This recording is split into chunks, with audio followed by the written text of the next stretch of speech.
ఎవరు హత్య చేశారో తెలియదు, ఎందుకు చంపారో కూడా తెలియదు. అసలు తాళం వేసి ఉన్న ఇంట్లోకి హంతకుడు ఎలా ఎంటర్ అయ్యాడో అంత చిక్కట్లేదు.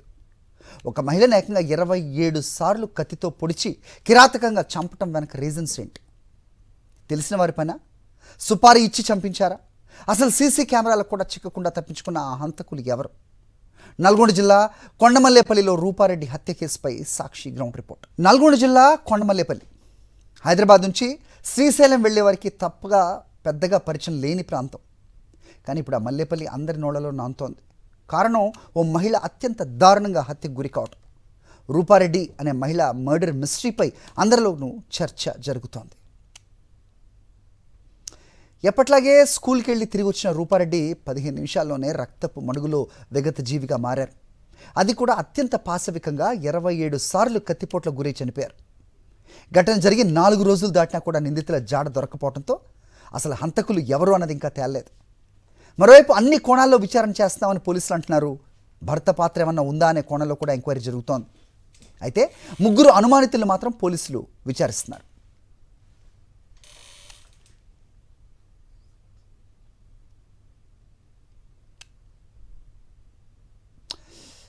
రైట్, ఈ ఘటనపై సంఘటనా స్థలం నుంచి పూర్తి డీటెయిల్స్ మా ప్రతినిధి అశోక్ అందిస్తారు.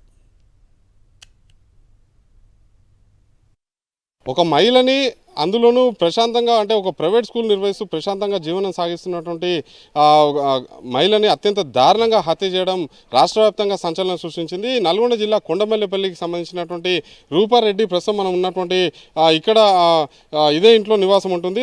మంగళవారం సాయంత్రం సమయంలో స్కూల్ నుంచి వచ్చిన తర్వాత స్కూటీ మీద రావడం, అదే సమయంలో గేట్ తెరుచుకుని లోపలికి వెళ్ళినటువంటి రూపారెడ్డి ఒక నిమిషం వ్యవధిలోనే అంటే ఇక్కడ పార్క్ చేసినటువంటి ఇదే స్కూటీ మీద రూపారెడ్డి స్కూల్ నుంచి ఇక్కడికి వచ్చిన తర్వాత ఇక్కడ టీవీఎస్ జూపిటర్ని ఇక్కడ పార్క్ చేసిన నిమిషం వ్యవధిలోనే తలుపు తీసుకొని లోపలికి వెళ్ళిన తర్వాత ఏం జరిగిందో తెలియదు కానీ 15 నిమిషాల వ్యవధిలోనే అత్యంత పాశవికంగా కత్తితోటి దాడి 27 సార్లు కూడా పొడిచి అత్యంత కిరాతకంగా హత్య చేసినటువంటి ఉదంతం అయితే కలకలం సృష్టిస్తున్నటువంటి పరిస్థితి కనిపిస్తుంది.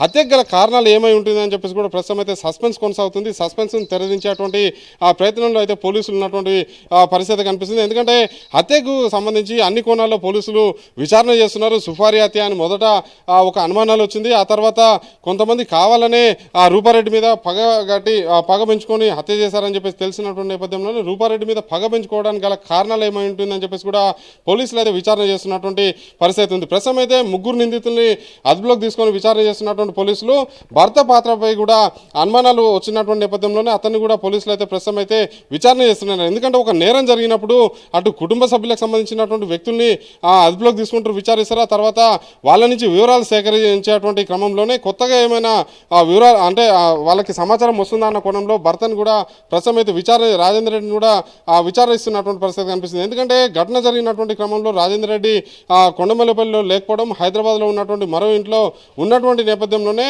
రాజేందర్ రెడ్డి ఏమైనా ఈ హత్యకు కారణమై ఉంటాడన్న కోణంలో కూడా పోలీసులు అయితే విచారణ చేస్తున్నటువంటి నేపథ్యంలోనే సస్పెన్స్ అయితే కొనసాగుతున్నటువంటి పరిస్థితి. మనం ఒకసారి చూసుకున్నట్లయితే 5 గంటల సీసీ కెమెరాలో ఉన్నటువంటి ఫుటేజ్ ఆధారంగా 5 గంటల 1 నిమిషాల్లో గేటు తెరిచి లోపలికి వచ్చినటువంటి రూపారెడ్డి 5 గంటల 2 నిమిషాలు అంటే 1 నిమిషం వ్యవధిలోనే ఇంట్లోకి వెళ్ళిన తర్వాత 15 నిమిషాల్లోనే అత్యంత దారుణంగా 27 సార్లు కత్తికి పోట్లకు గురై కూడా కుప్పకూలిపోయినటువంటి పరిస్థితి.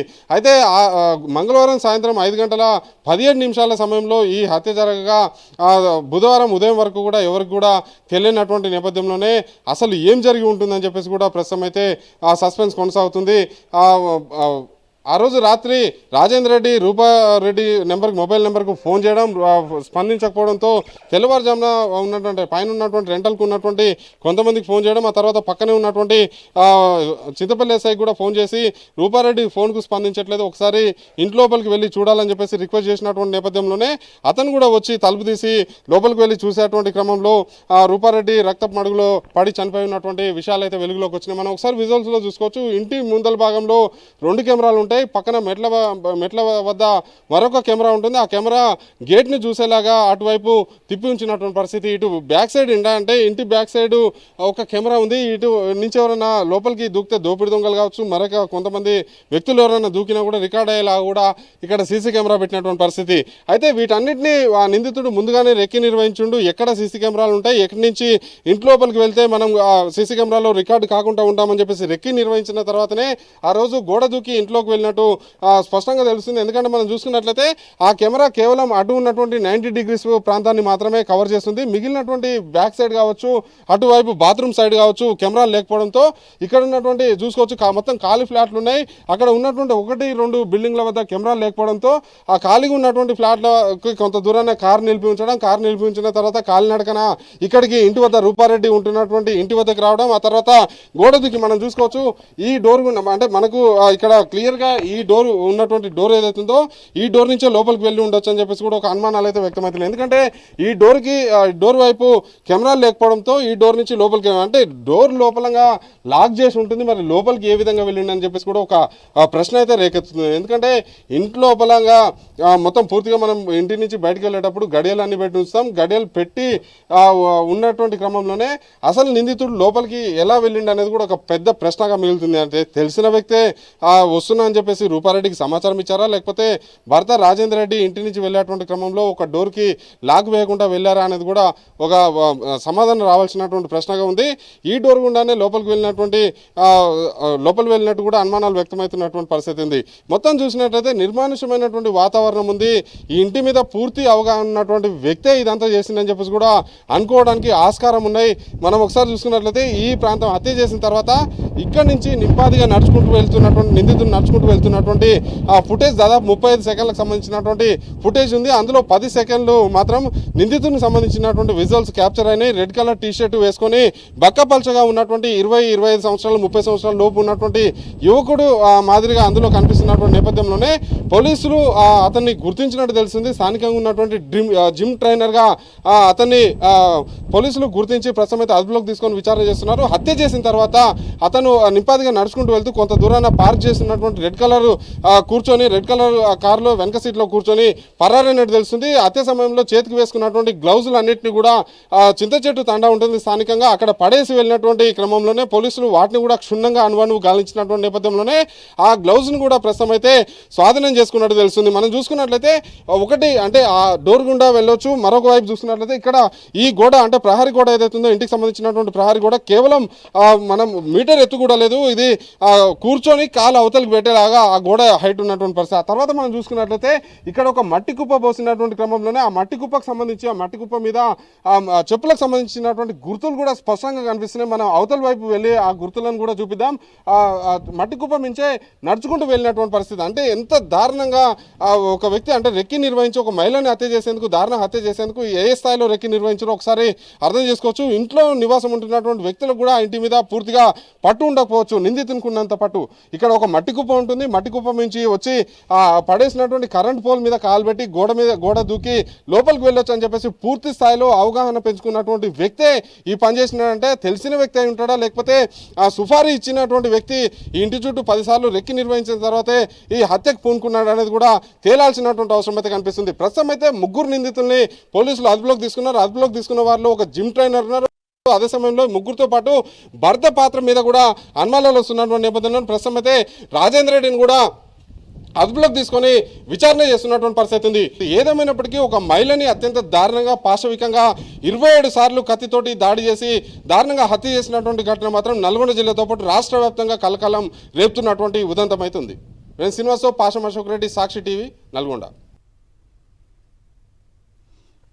అనేక అనుమానాలకు తావిస్తున్న ఈ హత్య సంచలనంగా మారింది. ట్విస్టుల మీద ట్విస్టులకు దారితీస్తోంది. 4 రోజులుగా ఈ మిస్టరీ వేడకపోవడంతో అసలు ఏం జరిగి ఉంటుందో ఎవరికి అంతు చిక్కట్లేదు. మరోవైపు హత్య జరిగిన విషయం మరుసటి రోజు వరకు తెలియలేదని స్థానికులు అంటున్నారు. అందరితో కలివిడిగా ఉండే రూపారెడ్డి హత్యకు గురి కావటం కలిచివేస్తోందని ఆవేదన వ్యక్తం చేస్తున్నారు. మహిళ దారుణ హత్యకు సంబంధించి ఇంకా మిస్టరీ కొనసాగుతుంది.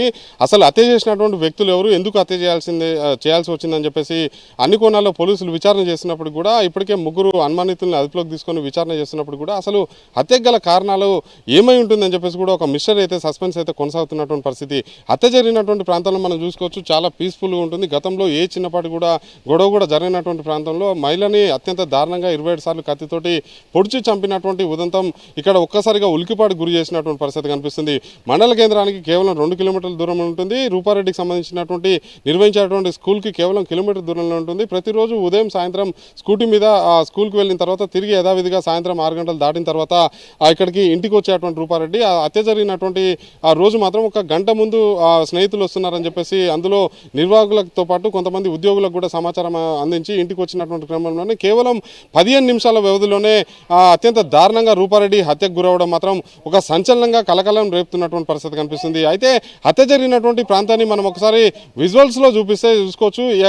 మొత్తం ఇండ్లు ఉంటాయి, ప్రతి ఇంటికి కూడా సీసీ కెమెరాలు ఫిట్ చేసి ఉన్నటువంటి క్రమంలోనే నిందితుడు పక్కాగా రెక్కి నిర్వహించి వెనుక ప్రాంతంలో నిర్మానుష్యంగా ఉంటుంది. అక్కడ ఖాళీ ఫ్లాట్లు ఉంటున్నాయి, చెట్లు ఉంటున్నాయి. ఆ చెట్ల మాట నుంచి గోడ దూకొచ్చి అప్పటికే రూపారెడ్డి రాకముందుకే ఇంట్లోకి వెళ్ళి ఉండడం, ఆ తర్వాత రూపారెడ్డి వచ్చిన తర్వాత లోపల ఏం జరిగిందో తెలియదు కానీ 15 నిమిషాల వ్యవధిలోనే బలమైనటువంటి కత్తి తోటి 27 సార్లు హత్య చేసినటువంటి పరిస్థితి. మనం ఒకసారి చూసుకున్నట్లయితే రూపారెడ్డి నివాసం ఉంటున్నటువంటి ఇంటి పక్కన సీసీ కెమెరాలున్నాయి. ఇటు రోడ్డు వైపు కవర్ చేస్తుంది, అదే సమయంలో ఇంటి లోపల కూడా కవర్ చేసేలాగా అక్కడ సీసీ కెమెరాలు బిగించున్నాయి. అదే సమయంలో రూపారెడ్డి నివాసం ఉంటున్నటువంటి ఇంట్లో కూడా వెనుక ప్రాంతంతో పాటు ఇక్కడ ఫ్రంట్ అండ్ లోపల అంటే ఆ ఇంటి లోపల కూడా ఏదైనా జరిగితే రికార్డ్ చేసేలాగా కూడా సీసీ కెమెరాలను ఫిట్ చేసుకున్నటువంటి పరిస్థితి. ఈ నేపథ్యంలోనే వెనుక నుంచి రూపారెడ్డిని హత్య చేసేందుకు వెనుక నుంచి వచ్చినటువంటి దుండగుడు ఇంట్లోకి దూరడం, ఆ తర్వాత హత్య చేయడం జరిగింది. ఆ రోజు సాయంత్రం జరిగినటువంటి హత్య తెల్లవారి వరకు కూడా స్థానికులకు కూడా తెలియలేదు. కనీసం లోపల నుంచి అరుపులు కూడా వినపడలేదని చెప్పి స్థానికులు చెప్తున్నారు. అంటే చెప్పండి, ప్రధానంగా ఎప్పుడైనా అనుమానితులు కావచ్చు, ఎవరైనా రెక్కి నిర్వహించినట్టు మీకు ఏమైనా అనుమానాలు కలిగినాయా? ఎవరు రాలేదు సార్, ఎప్పుడు ఇక్కడ అనుమానం లేదు, ఎలాంటి వ్యక్తులు రాలేదు ఇక్కడ. అంతా ఇక్కడ లోకల్ వాళ్ళే ఇక్కడ వాకింగ్కి వెళ్తారు, లోకల్ వాళ్ళు వెళ్తారు తప్ప బయట వ్యక్తులు ఎవరు రాలేదు. ఇంకోటి మేడం వాళ్ళు కూడా వాళ్ళతోని శత్రువులు కూడా ఎవరు లేరు, అందరితో మంచిగా ఉంటారు. మేడం మంచిగా ఉంటుంది, సార్ వాళ్ళు కూడా మంచిగా ఉంటారు, ఎలాంటి గొడవలు అయితే ఏమి లేవు. ఒక ప్రైవేట్ స్కూల్ నిర్వహిస్తారు, ఎట్లాంటి విభేదాలకు తావులేవు. అదే సమయంలో భర్త రియల్టర్గా పనిచేస్తున్నటువంటి నేపథ్యంలోనే ఎవరికైనా వాళ్ళకి ఆస్తికి సంబంధించినటువంటి కావచ్చు, ఏదైనా ఇతర నగదుకు సంబంధించినటువంటి విషయంలో గొడవలు జరిగినాయని చెప్పి మీతో షేర్ చేసుకున్నారా? మాకు ఇక్కడ అలాంటి ఏం చెప్పలేదు సార్, బయట ఏం జరుగుతుందో తెలియదు కానీ ఇక్కడ మాత్రం అలాంటి ఏం లేదు. ఎప్పుడు ఉండరు ఇక్కడ. మేడం కూడా సెలవు వస్తే హైదరాబాద్కి వెళ్ళిపోతుంది. మన ఆ రోజు కూడా శనివారం, ఆదివారం, సోమవారం 3 days సెలవు ఉంది. ఆమె మంగళవారం రోజు ఉదయమే ఇక్కడికి వచ్చింది స్కూల్కి. అదే రోజు సాయంత్రం జరిగి ఉండొచ్చు అంతే. అంటే హత్య జరిగింది సాయంత్రం జరిగిందండి. మీకు ఆ టైంలో ఏమైనా అరుపులు కానీ లోపల నుంచి ఏదైనా గొడవకు సంబంధించినటువంటి శబ్దాలు కానీ ఏం వినబడలేదు, అసలు సౌండ్ కూడా రాలేదు. అంటే ఎలా ఉండేదండి రూపారెడ్డి? ఎవరితోటైనా గొడవలు కానీ శత్రుత్వం కానీ ఎవరితోటైనా ఉండేది? ఎవరితో అట్లా ఏమి ఉండదు, మంచిగా అందరితో బాగుంటుంది. ఫ్రెండ్స్ కూడా బాగుంటారు వాళ్ళు కూడా. మొన్ననే మెహందీ కూడా పెట్టుకున్నారు, ఆషాఢ మాసం గోరింటాకు ఫ్రెండ్షిప్ డే ఇవన్నీ కూడా మంచిగానే చేసుకున్నారు. ఆ టైంలో సార్ కూడా ఉన్నాడు. వాళ్ళు అంటే హత్య జరిగినట్టు మీకు ఏ టైంలో తెలిసిందండి? మాకు 8:30కి నేను స్కూల్కి వెళ్తున్నా, వెళ్ళే టైంకి తెలిసింది. మర్నాడు ఉదయం 8:30కి మర్నాడు. ముందు 8కేమో పైన సార్ ఉన్నాడు కదా, ఎస్ఐ సారు, ఆ సార్ వాళ్ళకి తెలుసు అన్నట్టు. తర్వాత మాకు మేడం చెప్పింది, కళ్యాణి తను చెప్పేసరికి నేను వెళ్తే అప్పటికే పోలీసులు వచ్చేసారు. పీస్ఫుల్గా ఉంటుంది వాతావరణం. కనీసం చీమ చిటుకుమన్నా కూడా బయటికి వినిపించేటువంటి ప్రశాంతతగా ఉన్నటువంటి ప్రాంతంలో అత్యంత దారుణంగా మహిళ హత్యకు గురైనటువంటి విషయం కూడా తెల్లారి ఉదయం వరకు కూడా మాకు తెలియలేదని చెప్పేసి కూడా వీళ్ళు బాధపడుతుంది, అంటే స్థానికులు బాధపడుతూ కూడా చెప్తున్నటువంటి పరిస్థితి కనిపిస్తుంది. అందరితోటి కలివిడిగా ఉండేటువంటి రూపారెడ్డిని హత్య చేయాల్సినటువంటి అవసరం ఎవరికి ఉంటుందని చెప్పేసి వాళ్ళు కూడా అనుమానం వ్యక్తం చేస్తున్నటువంటి నేపథ్యంలోనే అసలు హత్య ఎవరు చేయించారు, ఎందుకు చేయాల్సి వచ్చింది, సుపారీచి చేశారా, లేకపోతే ఇంకేమైనా పాత పొగలు ఉన్నాయా, లేకపోతే మరైనా కారణాలు ఉన్నాయని చెప్పేసి కూడా తేలాల్సినటువంటి అవసరం ఉంది. అయితే భర్త పాత్ర మీద కూడా కొన్ని అనుమానాలు వస్తున్నటువంటి నేపథ్యంలోనే ప్రస్తుతం అయితే మల్లెపల్లికి సంబంధించినటువంటి పోలీసులు అయితే పూర్తిస్థాయిలో భర్తను కూడా అదుపులోకి తీసుకున్నారు. అదే సమయంలో పూర్తిస్థాయిలో అన్ని కోణాల్లో కూడా ప్రస్తుతం అయితే కేసును అయితే విచారిస్తున్నటువంటి పరిస్థితి ఉంది. ఇప్పుడు నేను శ్రీనివాస్తో పాషం అశోక్ రెడ్డి, సాక్షి టీవీ, మల్లెపల్లి. అయితే హంతకుడు ముందుగానే పగడ్బందీగా ప్లాన్ అమలు చేశాడు. ఎవరికి ఏమాత్రం డౌట్ రాకుండా ఉండేందుకు అన్ని జాగ్రత్తలు తీసుకున్నాడు. ఎటువైపు నుంచి వెళ్తే సీసీ కెమెరాలో చిక్కకుండా ఉండొచ్చో ముందే రెక్కీ చేసి మర్డర్ ప్లాన్ అమలు చేశాడు. అసలు ఎటువైపు నుంచి ఇంట్లోకి వెళ్ళాడు, ఇంటి పరిసర ప్రాంతాలు ఏ విధంగా ఉన్నాయి, మా ప్రతినిధి అశోక్ ఆ వివరాలు ఇస్తారు. వ్యక్తిని హత్య చేయడానికి సుఫారీ గ్యాంగ్ కావచ్చు, లేకపోతే హత్యకు పూనుకున్నటువంటి వ్యక్తులు ఎంత పక్కాగా రెక్కి నిర్వహిస్తారనడానికి సాక్ష్యంగా నిలుస్తుంది కొండమల్లపల్లిలో రాష్ట్ర వ్యాప్తంగా సంచలనం సృష్టించినటువంటి ప్రైవేట్ స్కూల్ యాజమాని రూపారెడ్డి హత్య ఉదంతం. మనం చూసుకోవచ్చు, ఈ ఇంటికి సంబంధించి అంటే రూపారెడ్డి నివాసం ఉంటున్నటువంటి ఇంటి మీద పూర్తి అవగాహన, లేకపోతే రెక్కి నిర్వహించిన తర్వాత ఎక్కడ సీసీ కెమెరాలు ఉంటాయి, ఎక్కడి నుంచి వస్తే మనం సీసీ కెమెరాలు రికార్డు కాకుండా ఉంటాం, ఎక్కడి నుంచి వస్తే సేఫ్గా ఇంటి లోపలికి వెళ్ళి పని పూర్తి చేసి తిరిగి మళ్ళీ పారిపోవడానికి అనుకూలంగా ఉంటుందని చెప్పేసి నిందితుడు పక్కాగా రెక్కి నిర్వహించి, లేదంటే ఇంటికి సంబంధించినటువంటి వ్యక్తులు సమాచారం ఈ రూట్ల నుంచి వస్తే నువ్వు సీసీ కెమెరాలో రికార్డు కావని చెప్పి చెప్తే తప్పిస్తే మరొక వ్యక్తి కూడా ఎలాంటి తప్పులకు ఆస్కారం లేకుండా హత్య చేసేటువంటి అవకాశమే లేదు.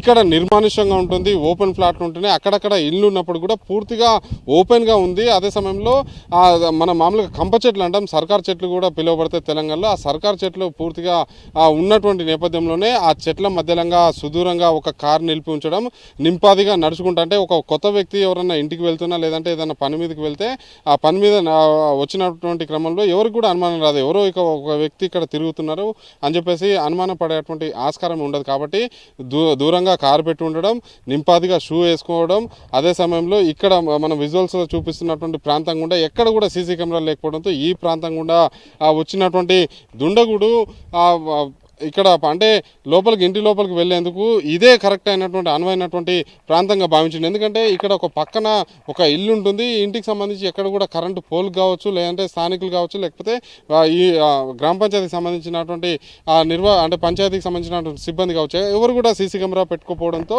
ఈ ప్రాంతం గుండా నిందితుడు ఆ ఇంట్లోకి వెళ్ళేందుకు ఇక్కడ ఒక మట్టి కుప్ప ఉంటున్నటువంటి క్రమంలోనే అంటే లోపల నుంచి ఆ ప్రహరీ కూడా అంత హైట్ లేదు, బయట నుంచి హైట్ ఉన్నప్పటికీ అంటే ఒక 2.5-3 మీటర్ల ఎత్తున్నటువంటి నేపథ్యంలోనే ఆ గోడ దూకాలంటే ఏదైనా రాయి మీదగానో లేకపోతే మరొక చెట్టు మీదగానో లేకపోతే ఆ గోడను ఎక్కి వెళ్ళడానికి కొంత ఇబ్బంది కలుగుతుంది. కానీ అతనికి ఇబ్బంది కలగకుండా ఇక్కడ ఒక మట్టి కుప్ప ఉన్నటువంటి నేపథ్యంలోనే ఆ మట్టి కుప్పని ఎక్కడ మట్టి కుప్ప పక్కనే కరెంట్ పోల్ విరిగిపడ్డటువంటి కరెంట్ పోల్ ఉన్నటువంటి నేపథ్యంలోనే ఆ కరెంట్ పోల్ గుండా అతను గోడ దూకి ఆ లోపలికి వెళ్ళినటువంటి పరిస్థితి మనం విజువల్స్లో చూపిద్దాం. అక్కడ అతను వెళ్ళినటువంటి క్రమంలోనే ఈ షూకి సంబంధించినటువంటి మార్కింగ్ మనం క్లియర్గా కనిపిస్తుంది. ఇది షూకి సంబంధించినటువంటి మార్కింగ్, దీని మీద కాలు పెట్టినటువంటి క్రమంలోనే కొంత మట్టి జారింది.